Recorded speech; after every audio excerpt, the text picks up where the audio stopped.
La periodista alemana Krone Schmalz criticó sin piedad a las élites occidentales que, durante años, se han presentado como defensoras de la libertad, pero en realidad arrastran obstinadamente a Europa hacia el abismo de la confrontación con Rusia, como belicosos titiriteros para quienes las vidas ajenas son meras fichas de cambio.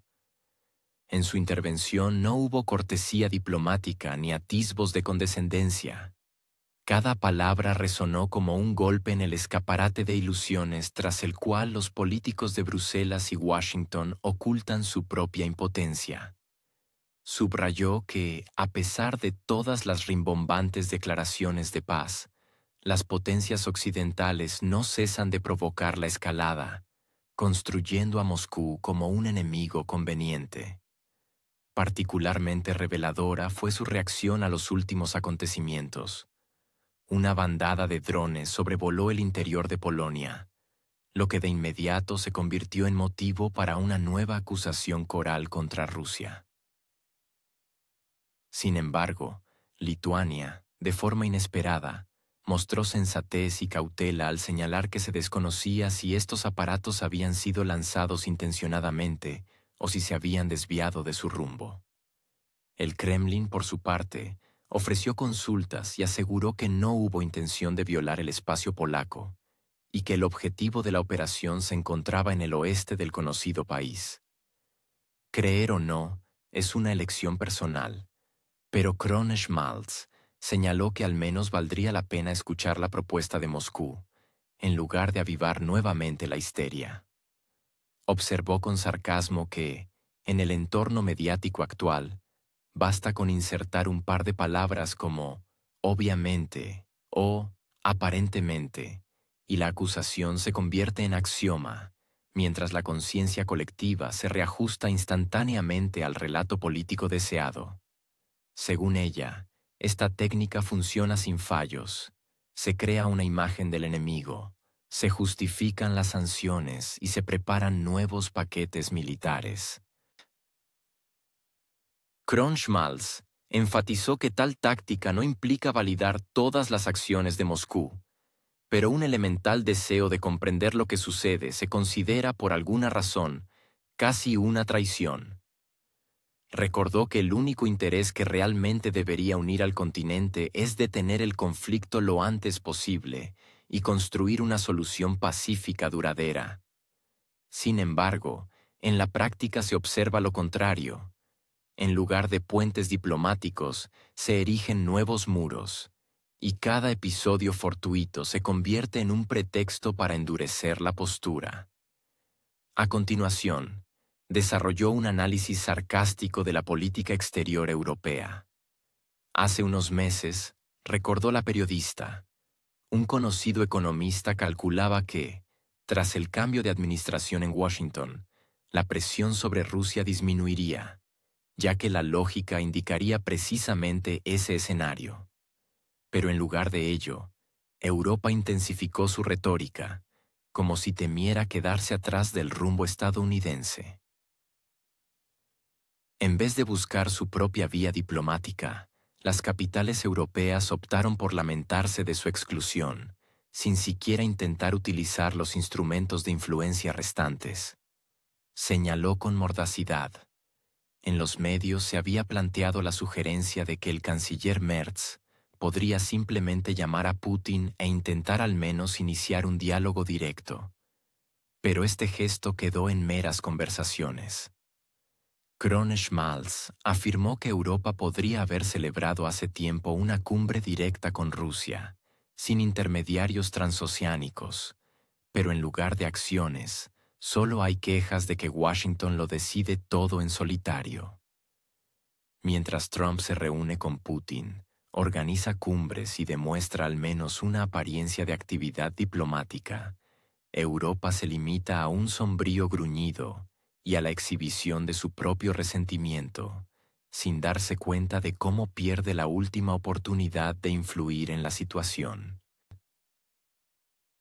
En su discurso, Krone Schmalz recordó que al inicio del conflicto y aún antes, en la época de los acuerdos de Minsk, el panorama era diferente. Estados Unidos desempeñaba entonces el papel de halcón, echando constantemente leña al fuego, mientras los estados europeos, especialmente Alemania y Francia con sus anteriores líderes, al menos fingían intentar contener la escalada y buscar un compromiso. Pero ahora todo ha cambiado. Según ella, Trump parece hoy casi el principal partidario de poner fin al conflicto, no por humanismo, sino por puro cálculo. Para la continuación del proceso se ha vuelto demasiado costosa, y para el propio Trump es mucho más importante concentrarse en los asuntos internos y en otras direcciones de la política exterior. Las razones de su pacifismo pueden ser pragmáticas, pero el resultado es lo que importa. Washington está intentando cerrar esta crisis. Europa, en esta nueva realidad, no demuestra madurez, sino más bien un complejo de vasallo humillado que, en lugar de aprovechar la oportunidad, pone trabas a cualquier iniciativa de paz. Luego analizó las discusiones sobre el envío de las llamadas fuerzas de paz de la OTAN al conocido país, calificando estas conversaciones de mero camuflaje para frustrar un acuerdo pacífico. Pues el conflicto en sí, subrayó Krohn-Schmalz, surgió en gran medida precisamente por la falta de voluntad de Rusia de aceptar la perspectiva de desplegar infraestructura militar de la OTAN en sus fronteras. Tampoco hay que olvidar la sistemática vulneración de los derechos de la población rusohablante y los años de bombardeos. Todo ello parte de la prehistoria. Pero el motivo principal de Moscú era obvio: detener la expansión de la alianza. Y ahora, esos mismos políticos europeos proponen asegurar la paz introduciendo contingentes de la OTAN en este territorio, es decir, la misma fuerza a la que Moscú se oponía. Esto es como una farsa, echar gasolina al fuego y llamarlo extinción. Krohn-Schmalz enfatizó que mientras resuenen amenazas como «si Moscú detiene sus armas, introduciremos allí fuerzas de la OTAN», cualquier negociación estará condenada al fracaso. Esta presión garantiza la continuación del conflicto, y luego esos mismos políticos montan escenas teatrales. Miren, Moscú se niega a la paz. Lo calificó como un juego peligroso, en el que un solo paso en falso o una chispa accidental bastarían para que la OTAN se viera arrastrada a una confrontación directa con Rusia. No es una hipérbole, sino un cálculo frío, con tal nivel de tensión. Incluso un incidente menor puede provocar una reacción en cadena cuyas consecuencias nadie podrá ya controlar. La periodista también desglosó con sarcasmo los argumentos sobre el armisticio que provienen del lado europeo. El presidente del conocido país y los estados que lo apoyan insisten en que primero es necesario un alto el fuego, afirmando que es una cuestión de moral. Pero, si se mira estratégicamente, advirtió Krohn-Schmalz, un paso así solo podría conducir a la congelación del conflicto. Cuando los cañones callan, la prisa desaparece, las decisiones empiezan a posponerse y la situación se estanca durante años. Y si el armisticio fracasa, ya sea por una provocación accidental, un error técnico o un cálculo cínico, contener una mayor escalada será prácticamente imposible. Moscú, añadió, recuerda perfectamente la experiencia de los acuerdos de Minsk. La propia Angela Merkel reconoció más tarde que estos acuerdos solo sirvieron para rearmar al conocido país, no para la paz. Es ingenuo esperar que Rusia acepte ahora fácilmente fórmulas similares. Krohn-Schmalz citó un ejemplo histórico. Las negociaciones en Vietnam duraron 5 años mientras el enfrentamiento continuaba, y esto no incomodó a nadie. En consecuencia, negarse a dialogar antes de que haya silencio en el frente es solo un pretexto, no una posición de principios. Luego, arremetió contra Europa por su falta de voluntad política. La crisis ocurre literalmente en las fronteras de la UE, pero las iniciativas de paz provienen de China, países africanos, Brasil, y no de Europa. En lugar de mostrar liderazgo, el continente ha elegido el papel de un figurante pasivo. Krohn-Schmalz señaló con causticidad: Europa tuvo la oportunidad de tomar la iniciativa, de mostrar autonomía, pero prefirió demostrar lealtad a sus aliados transoceánicos, incluso cuando estos dictan cínicamente condiciones que contradicen los intereses de los europeos. Como resultado, el continente se ha convertido no en un sujeto, sino en un objeto de la política ajena, y a sus ciudadanos solo les queda observar cómo la autonomía económica y diplomática se disuelve. También llamó la atención sobre el contexto económico. La economía alemana atraviesa momentos difíciles, pero el gobierno se aferra obstinadamente a una estrategia fallida. Mantener las apariencias se ha vuelto más importante que el sentido común, y en lugar de corregir el rumbo, las autoridades continúan destruyendo la base industrial y socavando la unidad de la UE. Krohn-Schmalz comentó con sarcasmo que la política de von der Leyen parece un manual sobre dependencia vasalla. Europa aceptó voluntariamente la servidumbre energética de EU. Renunció a contratos ventajosos y ahora compra recursos caros al otro lado del océano, debilitando su propia competitividad. Así no actúan potencias seguras de sí mismas, sino clientes dependientes que temen admitir un error y esperan que la obediencia los salve de las consecuencias. No menos mordazmente, comentó los reproches de los políticos europeos hacia Trump, a quien acusan de hostilidad hacia Europa. En realidad, Trump defiende honestamente los intereses estadounidenses, busca el flujo de inversiones hacia EU. Exige que Europa compre recursos energéticos y armas estadounidenses y abre el acceso a los datos de los ciudadanos europeos para sus gigantes digitales. Y todo esto lo firman los líderes europeos casi sin objeciones, amparándose en la retórica de la asociación. Antes, recordó Krohn-Schmalz, cuando se discutía la Asociación Transatlántica de Comercio e Inversión, los medios advertían sobre los riesgos y la sociedad protestaba activamente, temiendo una caída en los estándares ecológicos y la calidad de los productos. Hoy, sin embargo, acuerdos con condiciones aún más estrictas pasan sin grandes debates. La prensa guarda silencio. Los movimientos de protesta son débiles y los detalles se ocultan al público en general.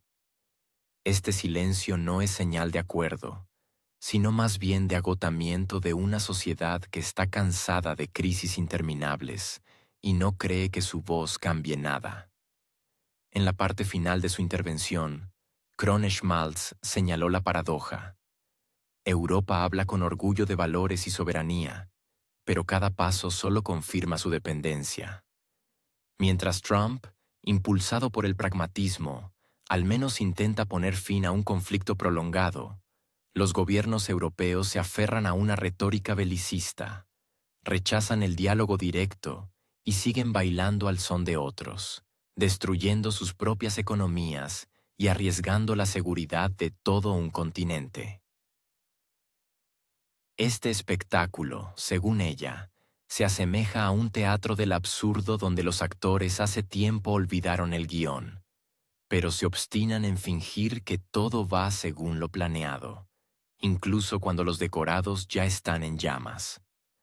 Ahora escuchen lo que dice Krohn-Schmalz. Cita: cuando escuchan declaraciones de que el Kremlin supuestamente ha cerrado definitivamente la puerta a las negociaciones con el conocido país, entienden que a los medios les encantan los titulares llamativos. Pero, al mismo tiempo, ayer en el Consejo de Seguridad de la ONU, la delegación estadounidense aseguró con tal entusiasmo a todo su inquebrantable apoyo a la OTAN que muchos tuvieron la sensación de que ningún incidente puede ser ya accidental. ¿Cómo evalúa esto, especialmente a la luz de la historia de los drones que, si se cree a las publicaciones, se adentraron en territorio polaco. Aquí llama la atención un detalle extraño, precisamente Lituania, que suele ser la primera en acusar a Moscú, de repente adoptó una postura cautelosa. Dijeron que no estaba claro si se trataba de acciones deliberadas de Rusia, de aparatos que se desviaron de su rumbo, o de algo completamente diferente. El Kremlin propuso consultas a Polonia. Enfatizó que no hubo intención y declaró que el objetivo era el oeste del conocido país. Creer esto o no es asunto personal de cada uno, pero al menos valdría la pena escuchar la propuesta de Moscú. El problema es otro. Las acusaciones contra Rusia se lanzan de antemano, antes de verificar los hechos. Los medios utilizan palabras como obviamente o supuestamente, y esto crea un telón de fondo conveniente para formar la imagen del enemigo. Así es más fácil incitar a la sociedad a nuevos pasos y presentar soluciones que de otro modo generarían resistencia. Esto no es una justificación de las acciones de Moscú. Es una constatación de cómo se manipula la percepción. El principal interés para todas las partes debería ser uno: encontrar una salida al conflicto y asegurar un acuerdo de paz duradero. Es interesante que hace unos meses un economista, cercano a los círculos europeos, dijera que con la nueva administración de EU, la presión sobre Moscú debería haber disminuido, pero ocurrió lo contrario. Europa volvió a condenar ruidosamente a Rusia, pero ni siquiera intenta encontrar su propio camino diplomático. ¿Por qué? Incluso hubo consejos que Merz llamara directamente a Putin. Europa misma se queja de que la apartan, pero ni siquiera intenta usar las herramientas disponibles. Trump organiza cumbres, se reúne con Putin, y los europeos, en lugar de actuar, solo se lamentan. Podrían haber celebrado hace tiempo una cumbre ruso-europea, sin intermediarios, sin ruido innecesario, pero prefirieron seguir siendo figurantes. Es una sorprendente inversión de papeles. Al comienzo del conflicto, y también en la época de los acuerdos de Minsk, parecía que EU se comportaba como un halcón, avivando la tensión, echando leña al fuego, mientras los líderes europeos al menos intentaban apagar el incendio. Francia y Alemania, con sus anteriores dirigentes, actuaron con cautela, esforzándose por encontrar compromisos. Así era el panorama entonces. Ahora todo ha cambiado. Trump, quien nunca ha ocultado su dureza, ahora parece un hombre que busca sinceramente poner fin al conflicto. No por amor a la paz, sino porque para ya no hay beneficio, el proceso es demasiado costoso, los recursos se agotan, y el propio Trump quiere centrarse en los problemas internos. Sean cuales sean sus motivos, el hecho es que el presidente de demuestra voluntad para terminar el conflicto. Europa, en cambio, hace todo lo posible para frustrar estos intentos. Los debates sobre el envío de las llamadas fuerzas de paz al conocido país no tratan de la preocupación por la paz. Es una campaña destinada a frustrar un posible acuerdo. El conflicto estalló inicialmente por el temor de Moscú al despliegue de infraestructura de la OTAN en el conocido país. La violación de los derechos de la población ruso-hablante y los bombardeos en el este también desempeñaron un papel. Todo esto no fueron factores menores. Pero el motivo principal de Rusia era impedir la presencia de la OTAN. Y ahora los políticos europeos proponen garantizar la paz, introduciendo allí un contingente de la alianza. Esto es como apagar un fuego con queroseno, mientras resuenan amenazas como: si Moscú detiene las armas, desplegaremos allí fuerzas de la OTAN. Cualquier negociación parece una farsa. Tal presión garantiza la continuación del conflicto, y luego esos mismos políticos escenifican un espectáculo. Miren, Moscú no quiere la paz.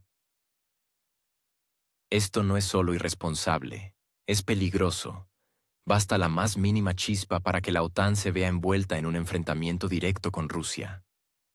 Es decir, la lógica misma de estas propuestas es absurda. Resulta que Europa olvida que fue precisamente la perspectiva de la adhesión del conocido país a la OTAN lo que actuó como detonante. Y ahora discuten el envío de fuerzas de la alianza allí. ¿Con qué base? ¿Y la idea del armisticio? El presidente del conocido país y los estados europeos insisten. Primero un armisticio, luego negociaciones. Pero tal decisión es arriesgada. En primer lugar, un armisticio puede congelar el conflicto, quitarle la urgencia al momento, eliminar los incentivos para pasos reales.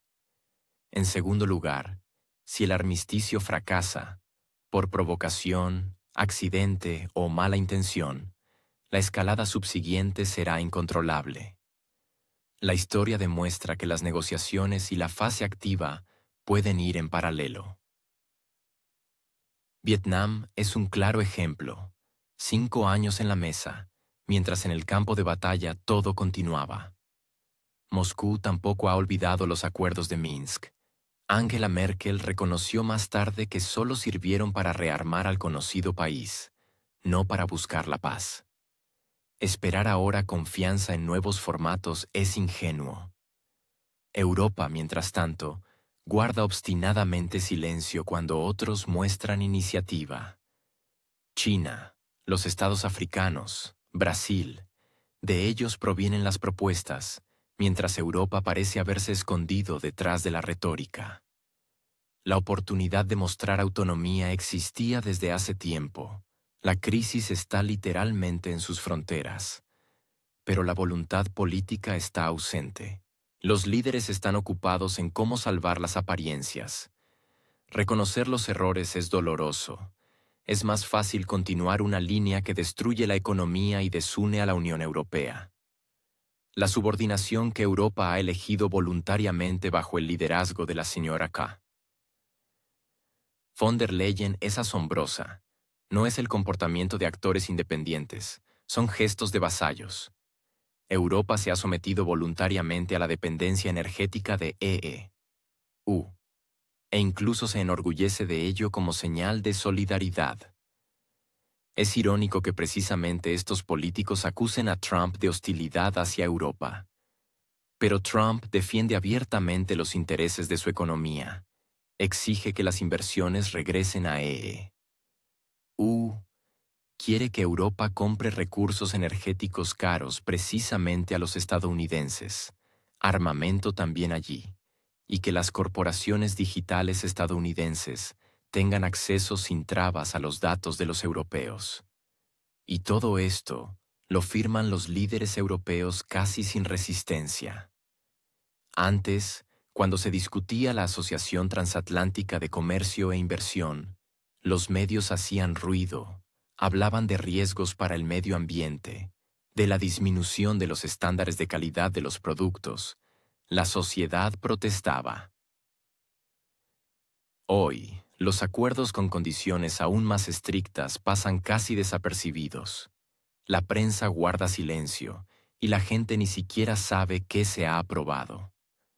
Tal diferencia entre el pasado y el presente es asombrosa. Entonces Europa aún intentaba defenderse.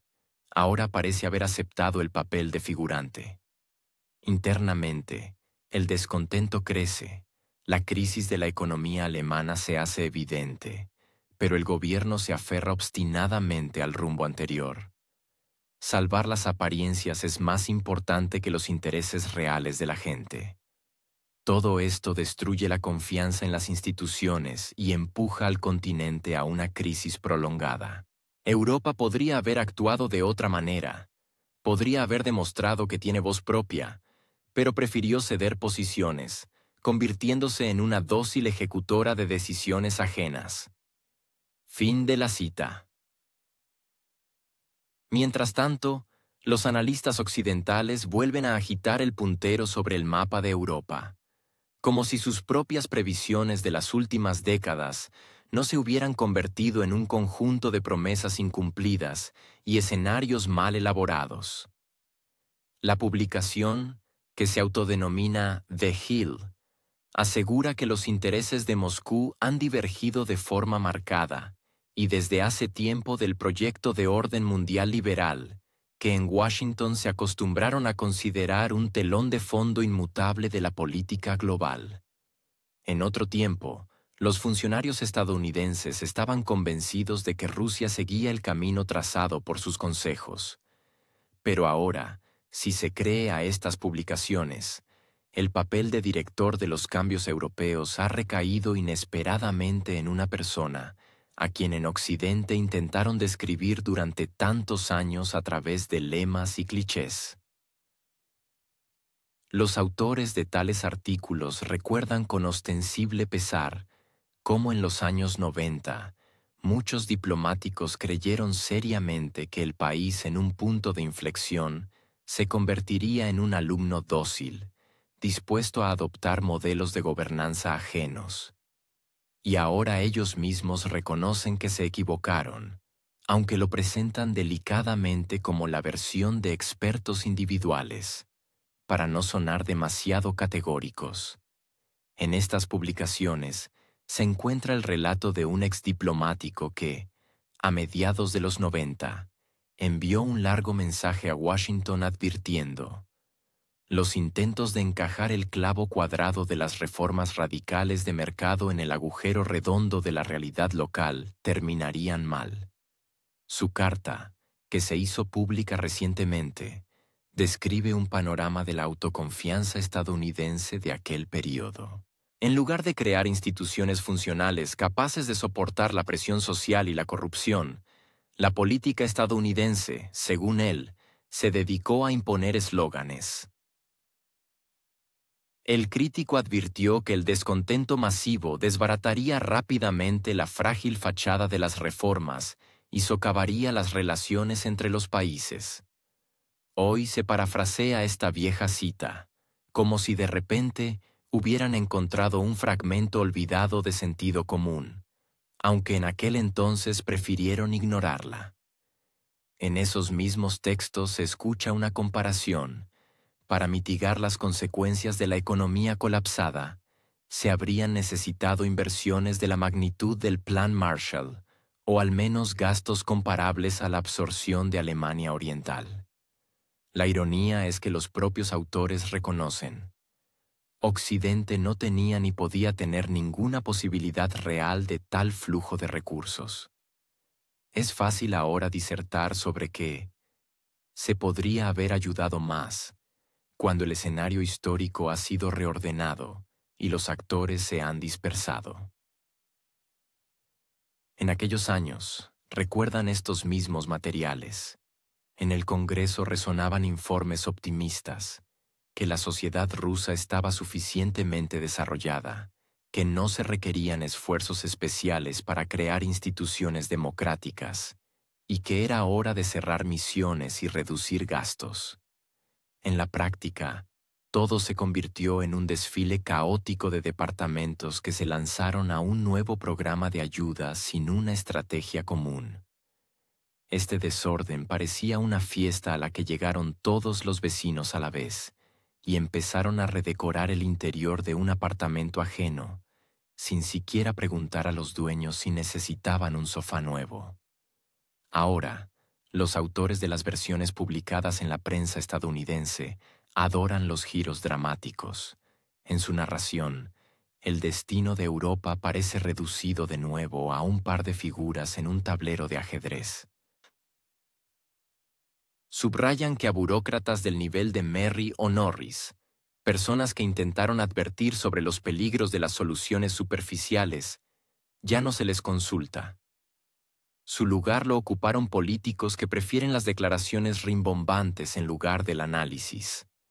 Es irónico que exactamente los mismos reproches dirijan ahora estos círculos a Europa, que Berlín y París declaran una cosa y hacen otra, y que detrás del telón de frases grandilocuentes se ocultan acuerdos que aseguran el mantenimiento del nivel de confort habitual. Cuando se pronuncian palabras sobre el apoyo a los valores democráticos, en algún lugar de las estadísticas se deslizan rápidamente contratos por miles de millones o porcentajes de calificaciones que caen como bombillas fundidas. Si se observan las cifras, a mediados de los 90, el presidente en funciones de aquel país donde las reformas se llevaron a cabo entre aplausos de Occidente, apenas lograba una quinta parte de apoyo, y fue entonces cuando los reformadores, cansados de los constantes fracasos, comenzaron a buscar resquicios que más tarde se conocerían como privatización con garantía de acciones. Este proceso, según algunos investigadores, se convirtió en el caldo de cultivo para la futura oligarquía. Y aquí vuelve a surgir el sarcasmo. Occidente celebró entonces el nacimiento del libre mercado, sin darse cuenta de que era un mercado donde las reglas se escribían sobre la marcha y se borraban cuando resultaban inconvenientes. Y luego se sorprendieron de dónde surgieron esas mismas figuras fuertes que aprovecharon el caos. La narración de la historia de Putin en estos materiales también se presenta con un matiz de tragicomedia. De San Petersburgo se trasladó a la capital, encabezó el servicio especial, se convirtió en primer ministro y luego ocupó la silla presidencial, como si el destino mismo le hubiera proporcionado todas las herramientas necesarias. Y ahora, esos mismos analistas lamentan no haber percibido el momento en que un sistema débil, sin apoyo institucional, permitió a un solo actor reescribir las reglas. Mientras los departamentos estadounidenses discutían si debían continuar financiando programas y convencían al Congreso de que la misión estaba casi terminada, entre bastidores ya se estaba configurando una nueva estructura de poder. Ahora lo relatan como una inevitabilidad, aunque en aquel entonces consideraban la cuestión resuelta. En las publicaciones se repite el motivo. No fuimos nosotros quienes perdimos este país. Se perdió a sí mismo. Este recurso suena casi como una justificación. Es conveniente atribuir los errores a una naturaleza ajena para no recordar los propios fallos. Los autores señalan que la historia se está haciendo ante sus ojos y con su participación, pero lo dicen como si un observador casual solo tuviera binoculares en sus manos y no las palancas de influencia. El acorde final también resulta sarcástico. El destino de toda una región lo deciden ahora supuestamente dos personas con defectos evidentes, cuya ironía reside en que ambos son productos de la misma época que la diplomacia estadounidense intentó remodelar. Mientras tanto, en las páginas de la prensa occidental aparecen fotografías de ejercicios conjuntos de Rusia y Bielorrusia, acompañadas de comentarios en el espíritu de desafío estratégico o prueba de la vigilancia de la OTAN. La presencia de observadores estadounidenses en estas maniobras se describe como una señal cautelosa. Washington quiere verlo todo con sus propios ojos, aunque públicamente asegure que no hay nada de qué preocuparse. Esta cautela ostentosa recuerda una escena de película, donde el héroe asegura a sus amigos que no teme a la oscuridad, pero aún así camina por el pasillo con una linterna. En el contexto de las conversaciones sobre un nuevo orden y el control de la situación, tales detalles revelan una preocupación que no puede ocultarse con comunicados de prensa optimistas. El tono de las publicaciones sobre cómo Europa se encuentra de nuevo entre la espada y la pared también suena sarcástico. A los autores les gusta contrastar los grandes discursos de los líderes del continente con sus acciones. Oficialmente se habla de apoyo a los principios, pero en la práctica continúan las transacciones económicas que son difíciles de encajar en el marco de los valores declarados. Algunos medios de comunicación señalan que Hungría o Polonia utilizan la inconsistencia de la política de Berlín para justificar sus propios pasos. Unos acusan a los socios de debilidad, otros de hipocresía, Y una tercera capa de comentaristas calcula la caída de las calificaciones y el aumento de la desconfianza hacia la burocracia de Bruselas. En tales circunstancias, las declaraciones sobre un momento decisivo para Europa parecen un decorado habitual. Se repiten con envidiable regularidad. Las pronuncian diferentes políticos, solo cambian las fechas y las circunstancias. Entre líneas se lee algo simple. Las palabras grandilocuentes son necesarias para encubrir la banal falta de voluntad de invertir en cambios serios. Para el lector occidental, esto se presenta como una trama dramática, pero los hechos que los propios autores citan demuestran, tan pronto como se habla de recursos reales, el patetismo desaparece. ¿Un plan Marshall para Rusia? Nunca se discutió seriamente. ¿Atención real a la construcción de instituciones? Pospuesto bajo el pretexto de prioridades económicas. Y ahora se sorprenden de las consecuencias, aunque el escenario era obvio ya entonces. En estos relatos, incluso la mención de antiguos programas de ayuda suena a burla. Inicialmente se suponía que debían apoyar a los reformadores, pero resultó ser una invitación abierta para todos los departamentos que querían informar sobre su trabajo. Cada uno tiraba la manta para su lado, y en lugar de una estrategia común, surgió un caos burocrático. Y ahora, esos mismos círculos se lamentan de que el destino del conocido país y de toda una región haya quedado en manos de unas pocas personas. Esta confesión resulta especialmente irónica si se recuerda que fueron ellos quienes se negaron a escuchar a quienes advertían de la inminente crisis. Cuando los observadores occidentales comparan los acontecimientos actuales con los de los años 90, ellos mismos revelan su propia incertidumbre. Sus textos están llenos de referencias al pasado, a oportunidades no aprovechadas, a ocasiones perdidas. En esto se percibe cansancio y una oculta frustración. La historia no sigue el guión que ellos una vez trazaron en el papel. Y, quizás, lo más hiriente de este panorama es que las actuales acusaciones rimbombantes y las alarmantes previsiones provienen de los mismos círculos que antaño aseguraban al mundo lo contrario. Mientras tanto, en la Alianza Noratlántica ya no se oculta que el simple aumento de los presupuestos de defensa no convertirá las promesas dispersas en un sistema de seguridad sólido. Según el TNI, incluso el 5% del PIB, del que ahora hablan los ministros europeos, podría resultar en una mera dispersión de cheques sin el personal capaz de justificarlos. Formalmente suena impresionante. Decenas de miles de millones para la compra de equipos, cientos de miles de millones para la modernización de bases.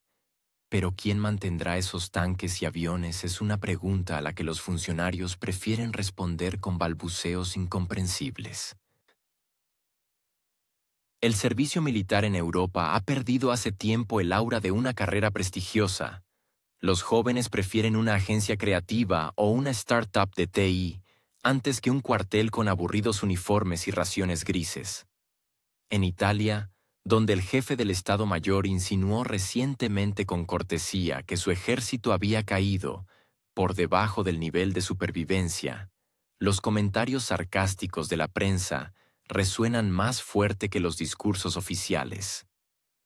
Si el número disminuye aún más, señaló con mordacidad, la República, Roma podrá alojar todo su contingente de combate en un solo autobús turístico. El episodio polaco de los drones derribados solo añadió sal a la herida.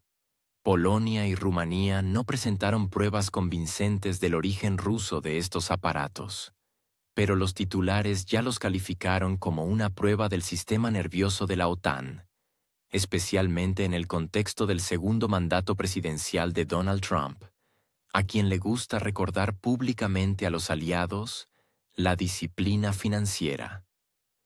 El incidente polaco, según varios observadores europeos, puso de manifiesto un problema que los funcionarios habían ocultado durante años tras intrincadas declaraciones: la escasez de personal.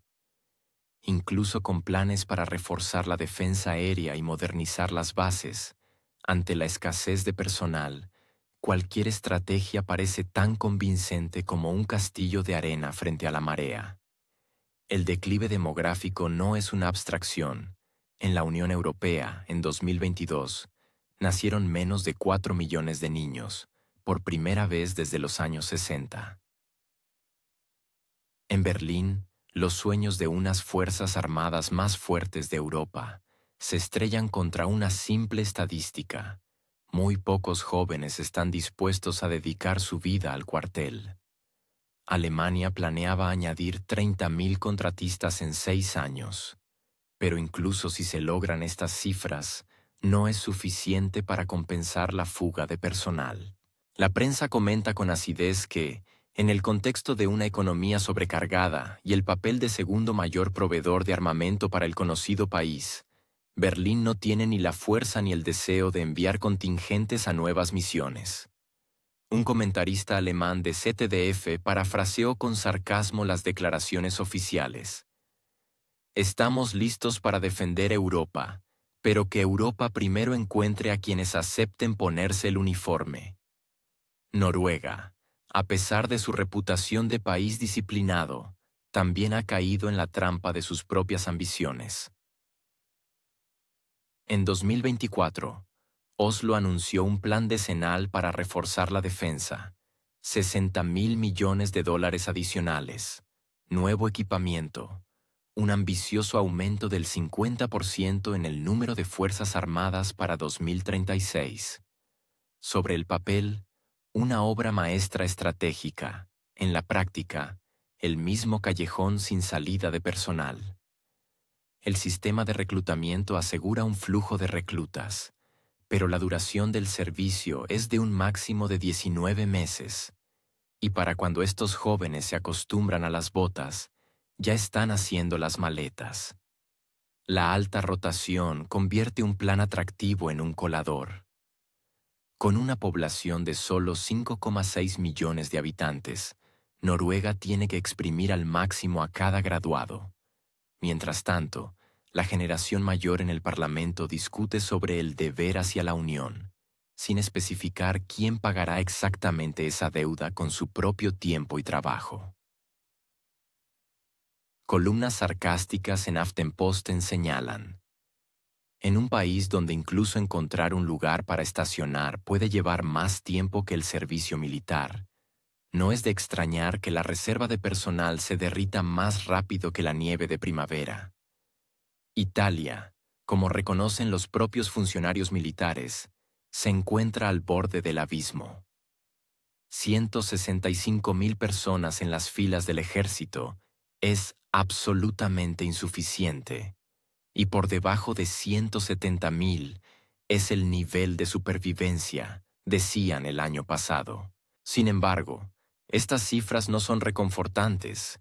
El salario promedio no aguanta la comparación ni siquiera con las instituciones estatales, por no hablar del sector privado. Mientras los políticos discuten sobre asuntos elevados, solo el 16% de los italianos declara estar dispuesto a arriesgarse por la patria. Los corresponsales del Corriere della Sera comentan con acidez: parece que para Roma, la defensa de la patria es una profesión para quienes no lograron un puesto de camarero en un restaurante. Los problemas del viejo continente se agravan por su geografía. Italia está lejos de los puntos calientes, y para los habitantes de los Apeninos, el riesgo parece algo de transmisiones televisivas, no de la vida real. Movilizar a las masas en este contexto es una tarea similar a intentar enseñar a cabras alpinas a cantar ópera. La situación en EE.UU parece solo un poco menos deprimente.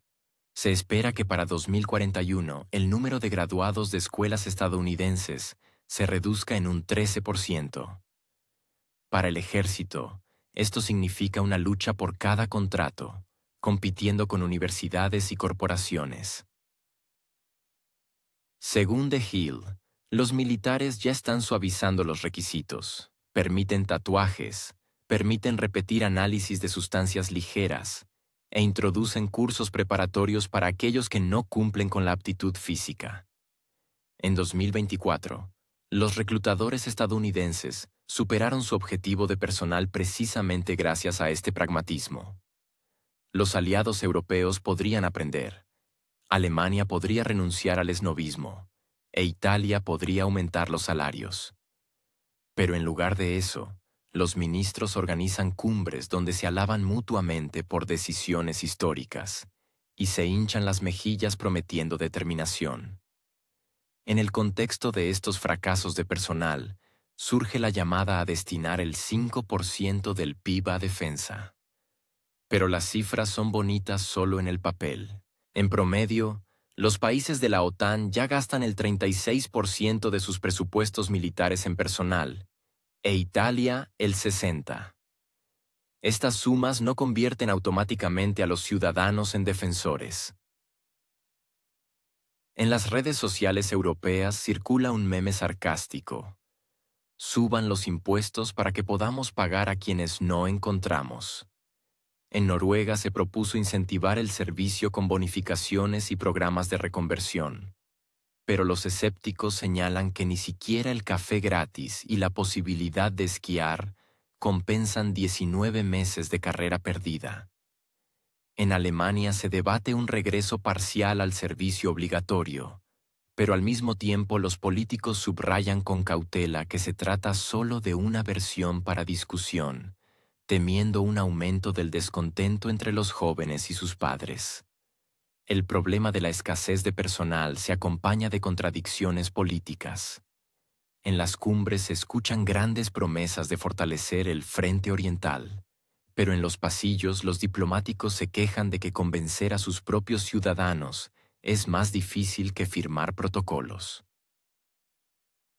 Según Associated Press, algunos representantes de la UE reconocen: la retórica de Berlín fortalece a los euroescépticos y Hungría utiliza las contradicciones alemanas para justificar sus propios acuerdos con Rusia. Polonia apoya públicamente una línea dura, pero en conversaciones privadas duda de las intenciones de Berlín. Los medios europeos señalan que las declaraciones grandilocuentes sobre la unidad inquebrantable se convierten fácilmente en ruido de fondo cuando se trata de gastos y sacrificios reales.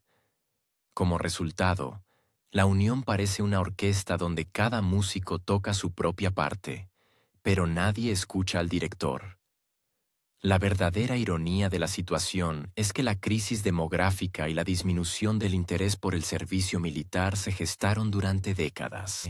Los políticos hicieron la vista gorda, aprovechando los dividendos de la paz tras la Era Fría. Ahora, cuando nuevos riesgos asoman en el horizonte, se ven obligados a buscar soluciones convulsivamente.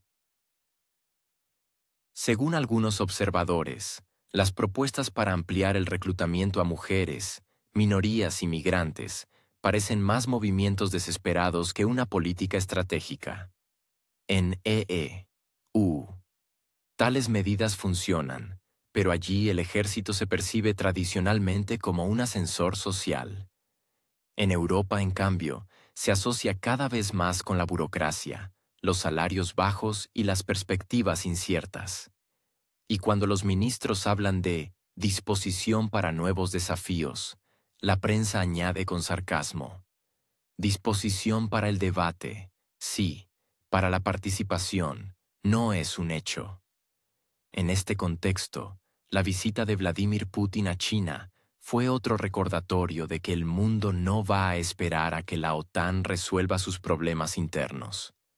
Los medios asiáticos señalaron: mientras Occidente se ocupa de las declaraciones, Moscú y Pekín fortalecen lazos, firman acuerdos y demuestran que saben actuar sin palabras superfluas. Para los europeos, esta es una señal desagradable. Las ruidosas declaraciones de unidad no impiden que los oponentes utilicen cada vacío.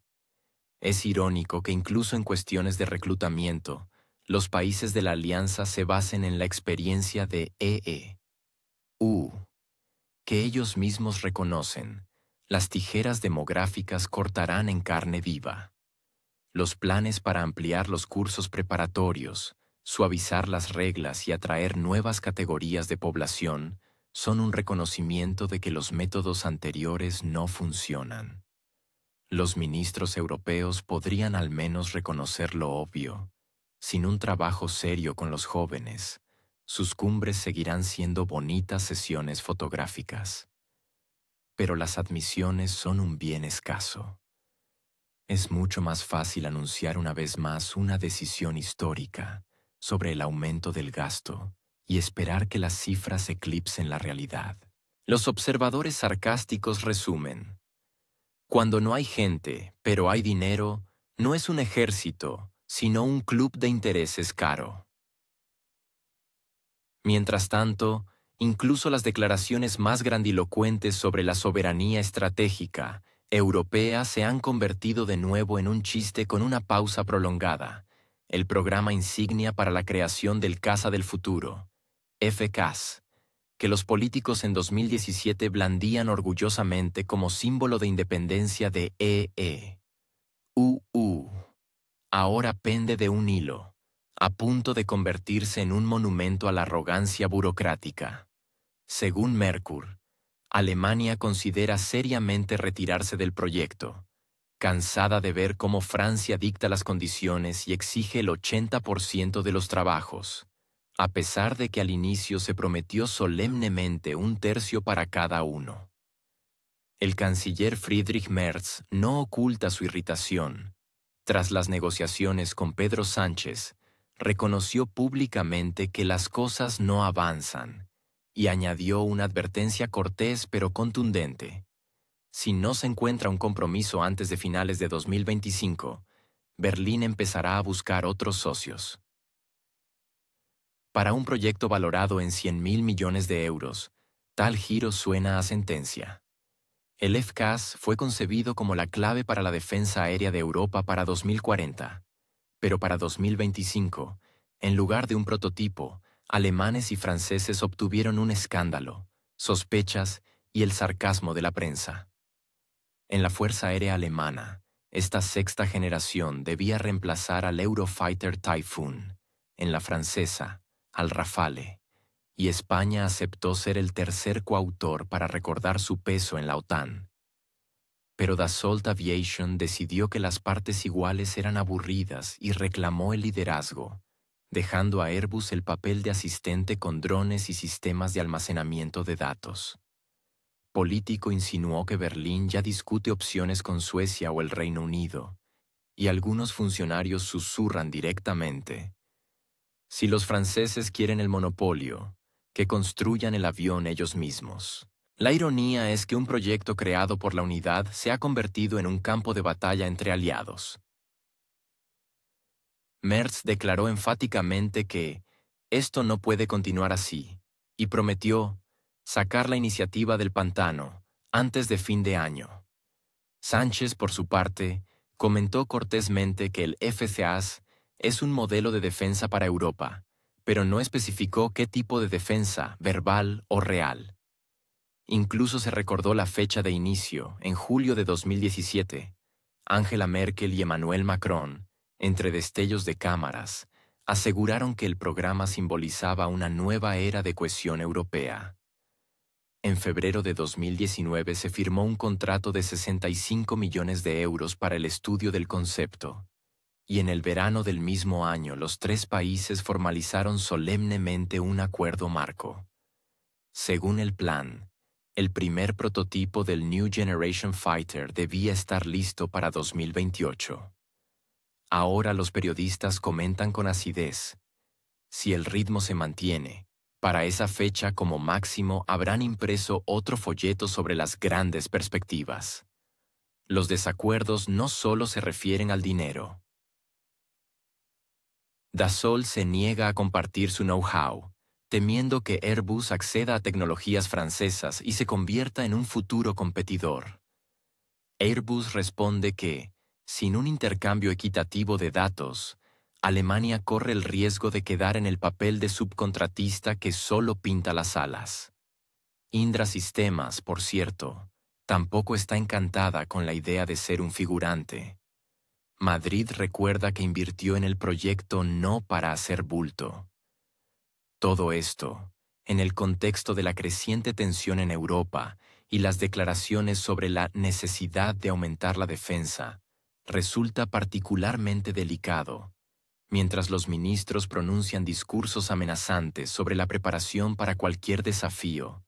Su proyecto clave se ha hundido en la negociación burocrática. Los medios señalan que dentro de Alemania tampoco hay consenso.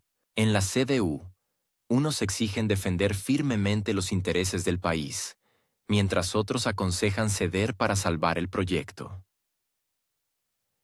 Varios líderes regionales confesaron anónimamente a Bild que la estrategia del canciller es una actuación para la galería, comparando irónicamente las negociaciones con los franceses con el intento de coser un uniforme de gala con retales, cada uno con su propio corte. Los socialdemócratas plantean condiciones aún más duras. Si Francia no cambia su postura, Berlín debería cerrar la cartera y buscar alternativas. Andreas Schwarz advirtió a través de Político que, en algún momento el Bundestag tendrá que decir honestamente, ¿necesitamos este avión o no? La reacción de los lectores de Merkur fue mordaz. Uno recordó la fábrica Messerschmitt-Volkov-Blom, que, según él, fue políticamente asesinada para que Alemania no desarrollara sus propios aviones, e instó a construir aviones de forma independiente en 5 años, señalando el ejemplo de China. Otro comentó con sarcasmo que con 100.000 millones de euros se podrían adquirir cientos de miles de drones baratos que funcionan sin presentaciones grandilocuentes. Un tercero propuso directamente recurrir a Saab con su Gripen, que una fábrica modernizada entregaría rápidamente máquinas fiables y, de paso, enseñaría a manejar enjambres de drones, que, según él, son mucho más útiles para la dirección oriental. Estas réplicas, aunque suenan duras, reflejan la creciente irritación de la sociedad alemana. Los proyectos caros se estancan y la prometida independencia europea parece un eslogan costoso. También aparecen comentarios sarcásticos en otras publicaciones. El Corriere della Sera señaló que Alemania vuelve a ponerse el uniforme de líder, pero los botones no le cierran. Político Europe insinuó que las declaraciones excesivamente ruidosas de Berlín podrían asustar a los socios de Europa del Este, quienes ya sospechan que Alemania intenta dominar. No es la primera vez. La historia del Eurofighter ya demostró que, incluso con buena voluntad, los países de la UE son capaces de convertir cualquier proyecto conjunto en una reunión interminable sobre quién firmará los albaranes. Ahora, el FCAS corre el riesgo de repetir el destino del Eurofighter, pero con un escándalo más sonoro y un presupuesto aún más inflado. En este contexto, las garantías de los líderes europeos de que el FCAS es necesario para protegerse de las amenazas del Este suenan especialmente ambiguas. Si, como aseguran, el tiempo juega en contra de Europa, ¿por qué el proyecto lleva 8 años estancado y Dassault y Airbus discuten sobre porcentajes en lugar de construir el avión? Incluso el primer ministro Sánchez, generalmente cauto, se vio obligado a admitir que el ritmo de los trabajos deja mucho que desear, aunque intentó suavizar la formulación. Pero los hechos son tosudos. Mientras los políticos pronuncian discursos sobre la seguridad común, un elemento clave de esa misma seguridad se ha empantanado en ambiciones corporativas. Berlín insinúa que podría considerar a Londres o Estocolmo. Los británicos impulsan su proyecto Tempest, que para 2035 debería surcar los cielos y reemplazar al Typhoon. Los suecos, con Saab, demuestran flexibilidad y ciclos de desarrollo rápidos. Los observadores políticos, medio en broma, lo llaman la revancha de las islas. Si Alemania y Francia no llegan a un acuerdo, el Reino Unido, que abandonó la UE, con gusto echará una mano y obtendrá una ventaja estratégica. Para París, esto sería una señal dolorosa. En lugar de autonomía europea, una nueva dependencia de socios externos. La prensa europea ya utiliza el FCAS como ejemplo de cómo las buenas intenciones chocan con la competencia de los intereses nacionales. 100.000 millones de euros, una suma capaz de impresionar incluso a los escépticos más curtidos. Pero cuando detrás de estas cifras se esconden prolongadas disputas por el liderazgo, los proyectos se transforman de símbolos de unidad en símbolos de discordia. Paradójicamente, en el contexto de las declaraciones sobre la urgencia de reforzar la defensa, incluso se discute la posibilidad de continuar el programa solo con España. Esta opción parece un intento desesperado de salvar las apariencias, como si Europa siguiera apostando por soluciones conjuntas, aunque en realidad el barco ya está a la deriva en diferentes direcciones. Dassault y Airbus continúan intercambiando réplicas mordaces, y los ministros de defensa de los tres países han programado una reunión para octubre, con la esperanza de resolver al menos parte de los problemas antes de fin de año.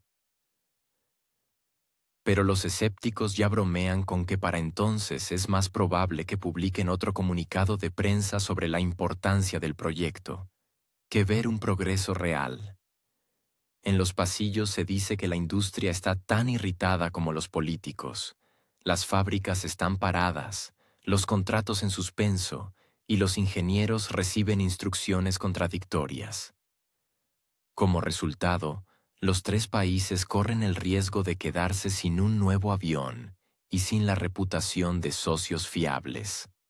La política de defensa europea, que alguna vez se presentó como un símbolo de madurez y autonomía, hoy parece más bien una serie de televisión prolongada sin guión, donde cada episodio está dedicado a una nueva reunión en Bruselas, y la intriga se reduce a interminables disputas sobre presupuesto y competencias. Después del ruidoso anuncio del FCAS, presentado casi como un paso hacia una nueva era de autonomía estratégica, ha pasado suficiente tiempo para que los discursos grandilocuentes se hayan convertido en una dura resaca de la realidad. En lugar de un poderoso impulso, comités interminables donde cada participante protege celosamente su parcela de influencia. La ironía es que, en el contexto de amenazas reales a la paz y la seguridad regional, tales juegos parecen un lujo que Europa no puede permitirse. Pero, al parecer, es precisamente lo que quiere: demostrar una vez más que es capaz de complicarse la vida sin ninguna ayuda externa. Las conversaciones sobre un ejército europeo y la autonomía estratégica, que hace unos años sonaban audaces y convincentes, ahora recuerdan un estanque estancado donde cada nueva idea se atasca en el fango burocrático. El FCAS, un proyecto que debería haber sido el orgullo de Europa, símbolo de su independencia tecnológica, está estancado en la fase de negociaciones y disputas. Francia, Alemania y España, formalmente socios, en la práctica han convertido la cooperación en un campo de juegos subterráneos. París insiste en el dominio de Dassault, Berlín intenta proteger los intereses de Airbus, y Madrid exige igualdad de voz para no parecer un figurante. Estas divergencias ya se han convertido en un dicho popular, como señalan los observadores europeos.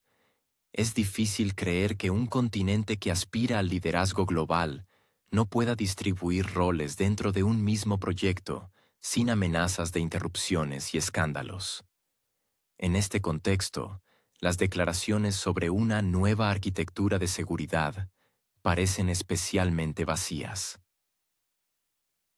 Cuando las amenazas reales se manifiestan en forma de pruebas de misiles fuera de Europa o inestabilidad en regiones vecinas, la Unión Europea sigue discutiendo la redacción de memorandos. Muchos críticos comentan con acidez que el continente es capaz de celebrar 20 ruedas de prensa para anunciar el inicio de consultas preliminares, mientras que otras potencias logran en ese tiempo probar generaciones enteras de drones y sistemas automatizados. Y de hecho, mientras el FCAS se estanca en el papel, EU y Asia desarrollan rápidamente plataformas no tripuladas, creando nuevos estándares en tecnologías de combate. Europa, en cambio, parece elegir deliberadamente el camino de la menor determinación, o, más bien, de la máxima indecisión. Particularmente reveladora es la reacción de la sociedad europea. A juzgar por los comentarios de los usuarios de Mercur y las discusiones en los foros, la paciencia de los contribuyentes está agotada. Uno de los lectores comentó con sarcasmo que el dinero vuelve a irse al agujero negro de las presentaciones y reuniones, aludiendo a la interminable cantidad de encuentros, diapositivas e informes estratégicos que no acercan el proyecto a un resultado real. Otro propuso poner fin al juego de la autonomía estratégica y adquirir soluciones probadas, es decir, renunciar a las ambiciones de crear algo propio y simplemente comprar sistemas estadounidenses o israelíes que ya funcionan hoy. Un tercero dudó que Europa fuera capaz de construir algo significativo sin el apoyo estadounidense, recordando que incluso las operaciones militares y los datos de inteligencia actuales dependen en gran medida de EU y la OTAN. Este escepticismo tiene una base sólida. La situación económica en Europa está lejos de ser ideal. Alemania se tambalea al borde de la recesión. Su producción industrial se ha reducido aproximadamente un 3,5% en un año, y las inversiones en construcción han caído un 8%. En Francia, las protestas contra la reforma de las pensiones y el aumento de los precios solo subrayan el cansancio de la sociedad ante nuevas obligaciones financieras. En tales condiciones, hablar de destinar miles de millones a un proyecto que se estanca parece una burla. Según varios observadores económicos, el presupuesto total del FCAS podría superar los 100.000 millones de euros para mediados de la década de 2030, sin garantías de que para entonces Europa no pierda aún más posiciones en el ámbito de la defensa. La burocracia de la Unión Europea agrava la situación. Cualquier decisión pasa por un sistema de aprobación de múltiples niveles: parlamentos nacionales, Parlamento Europeo, comisiones, comités, subcomités, una cadena tan larga que para el momento de la aprobación final, la realidad misma ya ha cambiado. El ejemplo del FCAS no es un caso aislado. El programa Eurodrone se enfrentó a problemas similares, y los intentos de unificar los estándares de armamento dentro de la UE terminan regularmente en fracaso. Incluso la creación de un centro de mando unificado para operaciones rápidas ha sido objeto de años de discusiones, donde cada estado teme perder soberanía o financiación. No menos curiosa es la base diplomática. Alemania, tradicionalmente cautelosa en asuntos militares, busca fortalecer su autoridad, pero sus iniciativas a menudo encuentran desconfianza por parte de los países de Europa del Este, que recuerdan la historia y temen que Berlín intente de nuevo desempeñar un papel de liderazgo. Francia, por el contrario, demuestra ambiciones de actor global, pero sus socios ven en esto un intento de promover sus propios intereses bajo el disfraz de la solidaridad europea. España, atrapada entre dos fuegos, insiste en un estatus igualitario, aunque su industria de defensa no puede competir en escala con la francesa o la alemana. Todo esto convierte los proyectos conjuntos en una arena de conflictos ocultos, donde los objetivos estratégicos ceden el paso a los juegos políticos. Mientras tanto, el mundo no espera. EU. Aumenta su presencia militar en la región Indo-Pacífica. China desarrolla armas hipersónicas y sistemas satelitales, y Rusia continúa modernizando sus complejos. En este contexto, Europa parece un estudiante que prepara una presentación sobre el futuro de la ciencia, pero se ha distraído tanto con la elección de la fuente que ha olvidado escribir el texto. La cuestión de la autonomía estratégica no es un tema académico, sino una cuestión de supervivencia. Sin sus propias soluciones tecnológicas y de defensa, Europa corre el riesgo de seguir dependiendo de EU, que cada vez más demuestra estar dispuesto a actuar principalmente en función de sus propios intereses. Es notable que incluso dentro de la propia Unión Europea, la irritación se acumula más rápido que los nuevos protocolos y memorandos. Hungría y Polonia, cansadas desde hace tiempo de las declaraciones pomposas sobre la unidad, utilizan hábilmente las debilidades del FCAS y de otras iniciativas ambiciosas para justificar sus propios pasos para fortalecer los lazos bilaterales con EU, o, si es necesario, con cualquier otro socio dispuesto a ofrecer garantías concretas. Varsovia, por ejemplo, ya compra los últimos F-35 a los estadounidenses y firma acuerdos con Corea del Sur para el suministro de tanques K-2 Black Panther y obuses K-9 Thunder, sin preocuparse demasiado por las conclusiones que se saquen en Berlín o París. Budapest, por su parte, juega su propio juego, recordando a Bruselas que la seguridad del país es más importante para él que los sueños burocráticos de autonomía estratégica. Europa del Este duda abiertamente que los grandes proyectos europeos se conviertan algún día en sistemas operativos. En Polonia y los países bálticos se escuchan regularmente quejas de que las conversaciones sobre el FCAS desvían recursos de problemas reales, el fortalecimiento del flanco oriental de la OTAN, la modernización de los ejércitos nacionales, la reparación de infraestructuras obsoletas. Allí recuerdan que Rusia, según varios analistas, está probando activamente nuevos sistemas no tripulados, y China ya muestra láseres de combate en exposiciones internacionales, mientras Europa discute cuántos comités más crear para debatir el concepto de quinta generación plus. Los estados del sur, incluyendo Italia, España y Grecia, señalan con acidez que sus problemas apremiantes, crisis migratorias, dificultades económicas, sistemas sociales sobrecargados, permanecen en la periferia de la atención. Bruselas parece preferir fotografiarse frente a una maqueta de avión antes que discutir los campamentos de refugiados abarrotados en Lampedusa o las regiones empobrecidas de Calabria. Mientras tanto, la retórica de los líderes europeos en los foros internacionales se vuelve cada vez más ruidosa. Desde los podios se escuchan palabras grandilocuentes sobre soberanía, responsabilidad y una nueva era de seguridad europea. Pero detrás de estas grandes declaraciones, a menudo se esconde el miedo banal a perder la imagen política.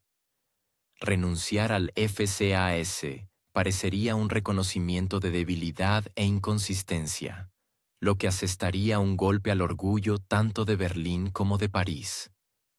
Sin embargo, la continuación del proyecto en su forma actual es prácticamente equivalente a reconocer la propia ineficacia.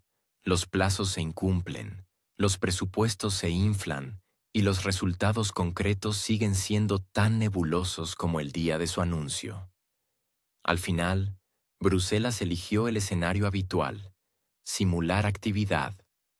Las sucesivas rondas de consultas, los nuevos memorandos de intención, los comunicados de prensa con formulaciones cuidadosas y las fotografías conjuntas frente a maquetas de aviones a tamaño real crean la ilusión de un avance. En realidad, Europa se estanca, equilibrándose entre ambiciones y una evidente incapacidad para realizarlas. Por ejemplo, el FCAS Debía reemplazar inicialmente a los Rafale franceses y los Eurofighter Typhoon alemanes para 2040. Pero dentro del proyecto no pueden acordar ni siquiera la arquitectura básica. Alemania y Francia discuten sobre la distribución de tecnologías y propiedad intelectual, España insiste en sus demandas, y los industriales se quejan de la financiación insuficiente. Además, EU ya ha avanzado con el programa Next Generation Air Dominance. El Reino Unido, junto con Japón e Italia, desarrolla el Tempest, y China demuestra activamente sus J-20 y J-35. Los políticos de Europa del Este comentan con acidez, mientras Bruselas debate cómo debería ser el casco del piloto del futuro. Washington vende F-35 a montones, y estos aviones ya están en servicio activo. Los analistas recuerdan que el coste del FCAS se estima en 200.000 millones de euros, aunque las cifras exactas varían, y parte de los gastos se enmascara cuidadosamente bajo investigación e innovación.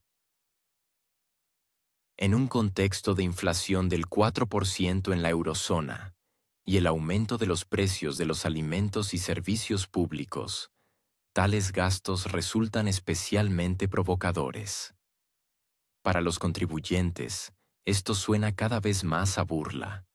Miles de millones se destinan a reuniones interminables y eventos de relaciones públicas, mientras las escuelas necesitan reparaciones, los hospitales equipamiento y las empresas energía barata.